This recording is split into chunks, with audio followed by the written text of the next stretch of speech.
Well, hello.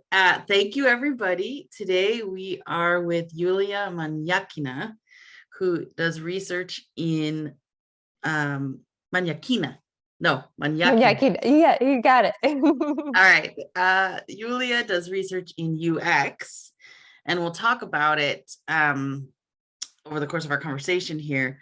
Yuliya has been kind of thinking a lot about how to help linguists specifically transition into UX and get um, all the benefits of that. Well, to hear about that, let's start. Let's hear what your work life is like, and what is it about UX that for you is such a great fit. Yeah, great question. So I am a learner, and I like to start with that because I just love learning new things. I love working with people. I love talking to people, and kind of had a windy path from linguistics to UX. But essentially, over the course of, let's say, I graduated in 2015. I guess over the course of 6 years, I learned um, that I am just really, how do I say this? I'm just really passionate about making processes and things better. Mm, And that's kind of what drew me. And there's a lot of learning in UX. You're always kind of learning from other people. You're talking to people, and that's kind of the gist of, I guess, what drew me to the field. And right now in my day to day, so the hat that I wear, my title is UX strategist. strategy. Um, yeah, so I do a mix of research as well as business strategy work. And I this love is, it. yeah, it's there's a little bit of admin stuff, a little bit of project management, which I also got into after my degree in linguistics, and then as well as user experience research. And so what I love about that role is that I get to work with our CEO and COO. Side note, I work at a very small company. There's 7 of us. Okay. So we get to like really work as a team, and I get pulled into all kinds of conversations. Like, sometimes our CEO will call me and be like, "Hey, how would you approach this new client from a user experience perspective?" I might get pulled into marketing work, or or yeah, help desk support, and to always bring that user experience lens to Yeah. this work. And I don't need you to get in any proprietary information, but Yeah. is there an example where you can kind of see that lens, how you would see something differently than, say, someone who didn't have a linguistics background, maybe? Um, yeah, I mean, I think so.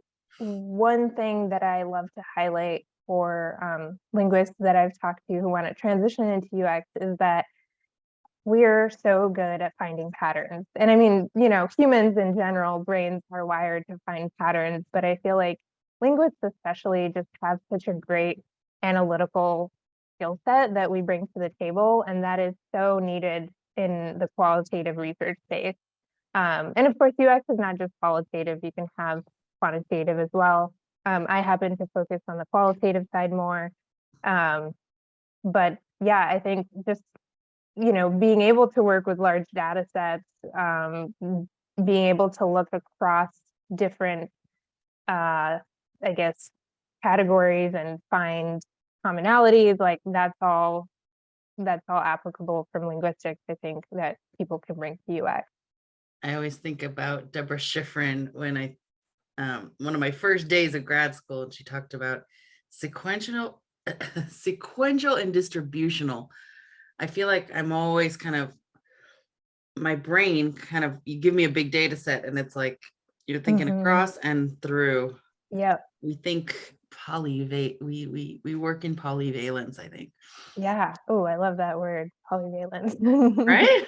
Yeah. No, absolutely. So what you intrigued me when you said windy path. So can you give us a sort of a glimpse at that? What were some of the aha moments or the turns? Yeah. So I I'll go back to I was in two different PhD programs before I realized that I didn't want to stay in Whoa. academia. And it's sometimes you think, oh, maybe this program isn't just the right fit for me. And then you're like, oh, no, maybe this field isn't the right fit for me.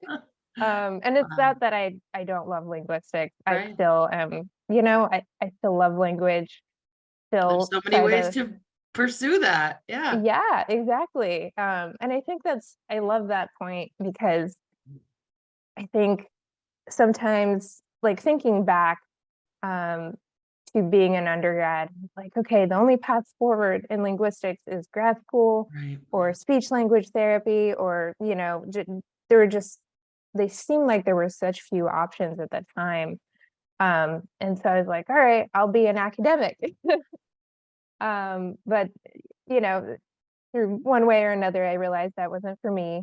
And I ended up working at a nonprofit that created materials for language preservation and documentation.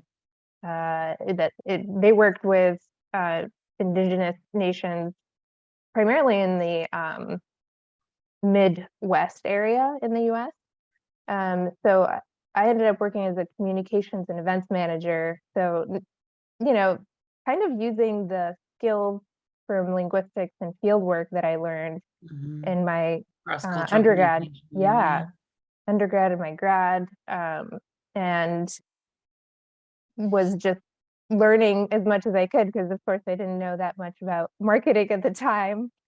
And then by way of that, I met folks on Standing Rock who were kind of recruiting me to come be a project director for the immersion school there. And so I went and worked there for almost 3 years. And uh, then through that experience, got into really learned a lot about grant writing, project management. What does it take to run an immersion school? So still really using the skills I learned in linguistics to even write grants, write about language. Why is the work that the school is doing is To make the important? case in a way that is compelling. Yeah. Yeah, exactly. And then by way of that, I was like, all right, well, now I'm interested in these organizations that give grants to schools, and why aren't there more of them? So I was like, I want to learn about how the government works. I want to learn about language and education policy. So I kind of got my foot in the door at the National Science Foundation and worked there for a year and a half as kind of like a data analyst role, but I was also did a lot of communications work as well. Wow. So, and it was at that position that I had met somebody in UX, and I was like, wow, I think this is what I want to do. And kind of thinking about, this windy path, I realized uh, everything that I've done has really been about, like, how do you tell this story in a way that resonates with people? Right. Um, so much of the like communications experience as well as grant writing. And I'm seeing that I was all along learning the skills for UX because as an outsider, Perspective taking. Yeah. yeah, but also as a white woman working with indigenous communities, I, you know, I acknowledge that not that's not my community. I don't know about it. So I would always, always, always talk with people. And that's it. Like all of the any and all decisions that I had made were always informed by folks that I was working with, the elders, the parents, my mentors and colleagues. So I think I just learned, like, that's that is user experience. Yeah. Yeah. That's powerful. Well, and that brings me to, I've been seeing you on LinkedIn talking about how you want to help linguists find their way into UX and to I think you're very mindful of those first 2 years in particular. I'd like to hear why 2 years of Yeah. transition, and how do you like to help, and why Yeah. why this focus? Yeah. So I will say, so I started writing on LinkedIn, I think in August, so just a couple months ago. And I've always wanted to write, and I just haven't done it for one thing or another, just my own fears, things like that. And I ended up going through this program called Ship 30 for 30, where every day you were required to publish Oh, in wow. public. And I saw it as an exploration of sorts, and that's kind of what they talk about in the course, is like you're getting data from people about what resonates and what doesn't resonate. Like just write about anything, write about what you know. And so it so happened that I, started musing about UX and my career transitions, and I noticed like, oh, a lot of people are reading these and they're resonating with these. So I started thinking about, well, how can what I know and have experienced help somebody else um, get the job that they really want and, um, you know, feel fulfilled in their role. And I know that career transitions are really notoriously difficult, both emotionally and, can be financially, could be Sure. in other ways. Um, so yeah, Existentially. yeah, existentially, yep, you're just rethinking your whole identity, Yeah. really. And so, the why is that I would love to pay forward some of the support I got when I was transitioning through my career path and yeah, help in any way I can. So right now that's looked like um I've continued to write about twice a week. I found that's my comfortable cadence. All right. Oh, I love it. And Comfortable yeah. cadence. And I've had folks reach out to me from linguistics as well as, sociology, anthropology. Um, yeah, a lot of folks in the social science field. And I just think everybody brings so many strengths to the table from those fields. And I'm anything I can do to help them highlight what they can talk about or how Mm. they can tell their story to the recruiters or, the their new potential employers. That's kind of what I'm focusing on. That's fabulous. Well, thank you for that work. Thank How can you. people find you? I found you on LinkedIn. Where, and how should we connect with you? Yeah, LinkedIn is the place for now.